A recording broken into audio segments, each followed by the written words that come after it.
Hello friends, welcome to খেল দুনিয়া। আইএসএলে প্রায় 2 মাস পর জয়ের সরণিতে ফিরল মোহনবাগান। টানা 4 ম্যাচ জিততে পারেনি মোহনবাগান। সেই জায়গা থেকে আজকের গুরুত্বপূর্ণ ম্যাচে হায়দ্রাবাদ এফসি বিরুদ্ধে মুখোমুখি হয়েছিল মোহনবাগান। তো হায়দ্রাবাদ এফসি খুব একটা যে শক্ত দল নয়, তারা যে একদমই দুর্বল দল সেটা কিন্তু সবাই জানে। তো হায়দ্রাবাদ এফসি এই মুহূর্তে লিগ টেবিলে সবার নিচে রয়েছে। তো এই দলের বিরুদ্ধে মোহনবাগানের জয় ছিল শুধু সময়ের অপেক্ষা। শুধু এটাই দেখাচ্ছিল যে মোহনবাগানের যে ফর্মটা চলে গেছিল সেই ফর্মটা এই দলের বিরুদ্ধে আবার ফিরিয়ে আনতে পারে কিনা। জিতবে এটা তো সবাই জানতো, কিন্তু এই ভালোভাবে জেতা বা কত গোলে জিতবে এটাই ছিল সব থেকে বড় প্রশ্ন।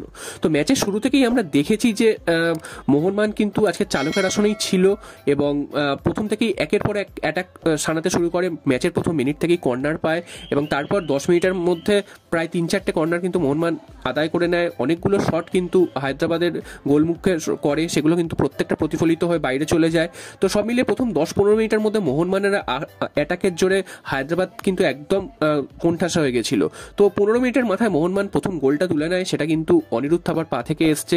যদিও হায়দ্রাবাদের গোলের সামনে জটলার মধ্যে থেকে প্রায় পা লাগিয়ে বলটা জালে ঠেলে দেয় অনিরুদ্ধ থাপা এবং 1-0 গোলে এগিয়ে যাওয়ার পরেও মোহনবাগানের দাপট কিন্তু অব্যাহত থাকে। মোহনবাগান একের পর এক অ্যাটাক করে এবং ফার্স্ট হাফেই কম করে 3-4 গোল বা 5 গোলও হয়ে যেতে পারতো মোহনবাগান যে সুযোগগুলো পেয়েছিল। তবে একটা সুযোগও কিন্তু মোহনবাগান কাজে লাগাতে পারছিল না। তো এরকমই কিন্তু ফার্স্ট হাফের একেবারে শেষের দিকে মোহনবাগান তাদের দ্বিতীয় গোলটা তুলে নেয় এবং অবশেষে গোল পেলেন কিন্তু জেসন কামিংস, যাকে নিয়ে এত কথা হচ্ছিল সেই কামিংস কিন্তু গোল পেলেন। যদিও তার আজকের ম্যাচে কামিংস যতগুলো সুযোগ পেয়েছে তার মধ্যে কিন্তু কম করে তিনি একাই 4 থেকে 5টা গোল একা করতে পারতেন। তো সেগুলো কিন্তু করতে পারেনি, সেটা তার নিজের ব্যর্থতা। যে গোলটি তিনি করেছেন সেই গোলটি প্রায় সাজিয়ে দেওয়া একটা বল রয়েছিল, সেটা শুধু গোলে ঠেলা, ফাঁকা গোলে ঠেলা। তো এর বেশি তাকে কিছু করতে হয়নি। যদিও রেফারি দুটো ভুল সিদ্ধান্ত, ভুল অফসাইডের সিদ্ধান্ত মোহনবাগানের বিপক্ষে গেছে, না হলে কিন্তু সেখান থেকেও মোহনবাগান গোল করে এগিয়ে যেতে পারতো।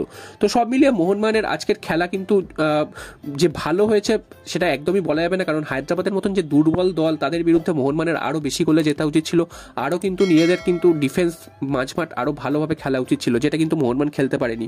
উল্টো দিকে হায়দ্রাবাদ এত দুর্বল দল হওয়ার পরেও হায়দ্রাবাদ কিন্তু যথেষ্ট বেগ দিয়েছে, মাঝে মাঝে কাউন্টার অ্যাটাকে এসে মোহনবাগানের গোলের মুখে শট করেছে, তারা কিন্তু ক্রস করেছে। তো সেই ক্রসগুলো বা শটগুলো এত দুর্বল দলের বিরুদ্ধে কি করে মোহনবাগান হজম করলো সেগুলো বোঝা গেল না। তারা কিন্তু গোল করার পজিশনেও এসেছিল। তো হায়দ্রাবাদের ফিনিশারের অভাবের জন্য সেই গোলগুলো করতে পারেনি যদিও, এবং শেষ পর্যন্ত কিন্তু হায়দ্রাবাদ হেরে গেছে মোহনবাগানের কাছে। মোহনবাগান কিন্তু 23 পয়েন্ট নিয়ে এই মুহূর্তে 5 নম্বরেই রয়েছে, যদিও অন্যান্য টিমের থেকে অনেকগুলো কম ম্যাচ খেলে রয়েছে।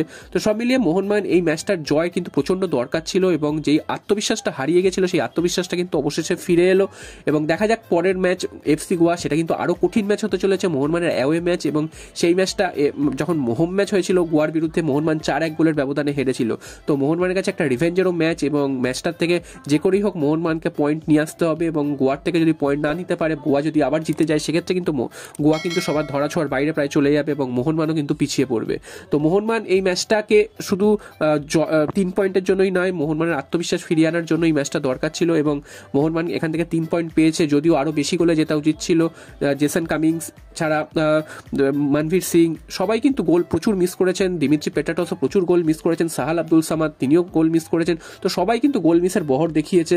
তা না হলে কিন্তু মোহনবাগান আজকে 7 থেকে 8টা গোল কিন্তু অশেষভাবে দিতে পারতো।